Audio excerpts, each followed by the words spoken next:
గోదాదేవిని ఆండాలని కూడా పిలుస్తారు. ఆమెను నాచియార్ అని కూడా పిలుస్తారు.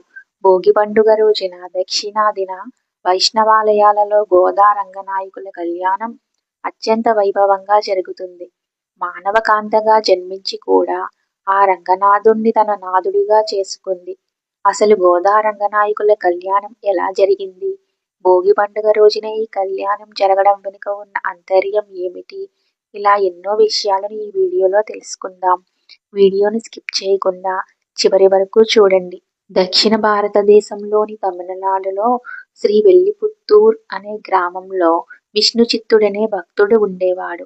ఈ వెల్లిపుత్తూరులోనే శ్రీకృష్ణుడు మర్రి ఆకు మీద తేలియాడుతూ లోకాన్ని రక్షించాడని భక్తుల నమ్మకం. అందుకే ఇక్కడి ఆలయంలోని ప్రధాన దైవం ఆ చిన్ని కృష్ణుడే. విష్ణు చిత్తుడు నిత్యం ఆ కృష్ణునికి పుష్పమాలల్ని అర్పిస్తూ ఉండేవాడు.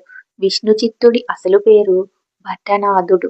నిరంతరం ఆయన చిత్తం విష్ణుమూర్తి మీదే ఉండేది కాబట్టి ఆ బిరుదు దక్కింది.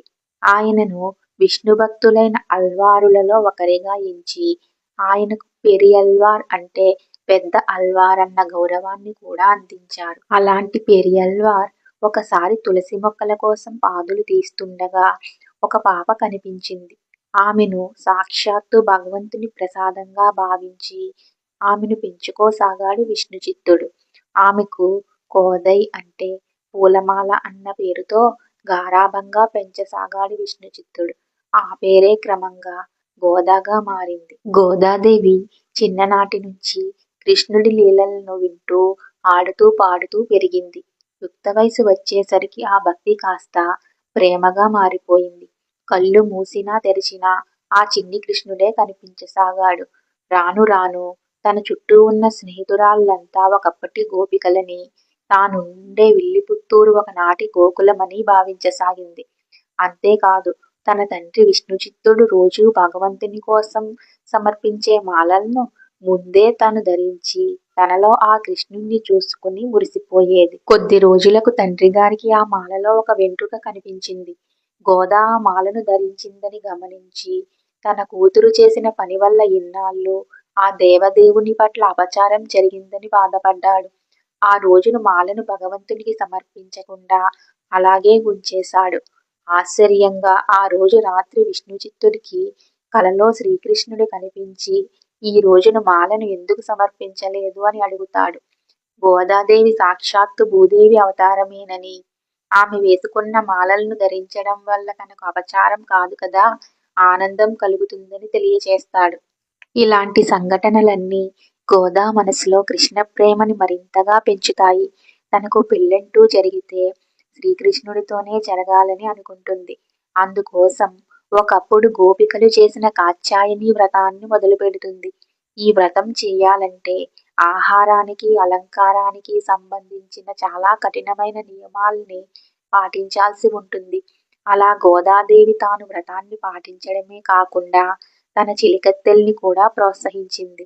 తన స్నేహితురాళ్లను మేలుకొలిపేందుకు, వారికి వ్రత విధానాలను తెలియజేసేందుకు, తనలో కృష్ణ భక్తిని వెల్లడించేందుకు 30 పాసురాలను పాడింది గోదాదేవి. అవే ధనుర్మాసంలో ప్రతి వైష్ణవ భక్తుని ఇంట్లోనూ వినిపించే తిరుప్పావై.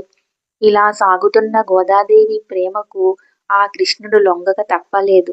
దాంతో ఆయన విష్ణు చిత్తునికి కనిపించి గోదాదేవిని శ్రీరంగానికి తీసుకురమ్మని, అక్కడ రంగనాథుడిగా వెలిసిన తాను గోదాదేవిని వివాహం చేసుకుంటానని చెప్తాడు.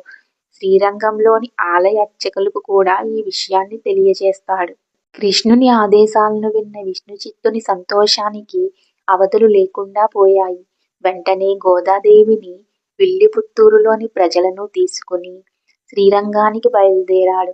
అక్కడ వారి రాక గురించి ముందే తెలిసిన ఆలయ అర్చకులు వారిని ఘనంగా ఆలయంలోకి తీసుకువెళ్లారు.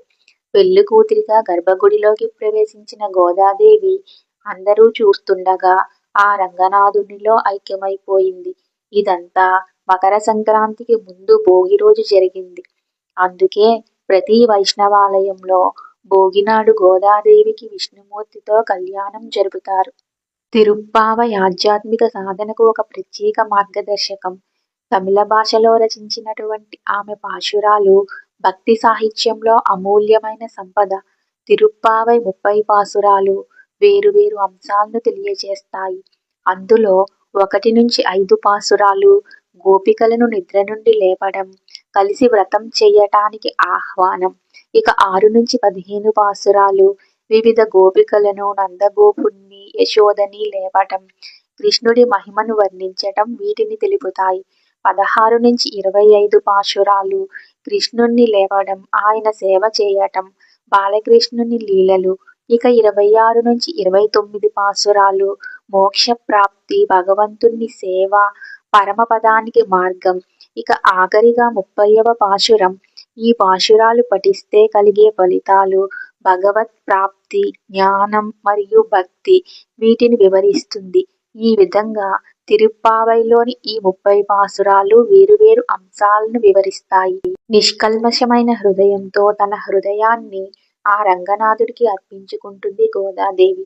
చివరి పాశురంలో ఫలశ్రుతి చెబుతూ ఎవరైతే ఈ పాసురాలను గానం చేస్తారో వారికి భగవంతుని యొక్క అనుగ్రహం తప్పకుండా లభిస్తుందని చెబుతుంది. ఆ పవిత్రమైన గోదాదేవి జీవితం నుండి మనం నేర్చుకోవలసినవి నిజమైన భక్తి. ఆమె భక్తి కేవలం బాహ్య ఆచారాలు కాదు, హృదయపూర్వకమైన ప్రేమ, భగవంతునితో ప్రత్యక్ష సంబంధం, దృఢ నిశ్చయం. ఆమె తన లక్ష్యం పట్ల అచంచలమైన నిశ్చయం కలిగి ఉంది. ఆధ్యాత్మిక సాధనలో స్థిరత్వం చాలా అవసరం. భక్తిని కవిత్వం రూపంలో వ్యక్తీకరించటం తన కళాశక్తి ఎంత గొప్పదో తెలియజేస్తుంది.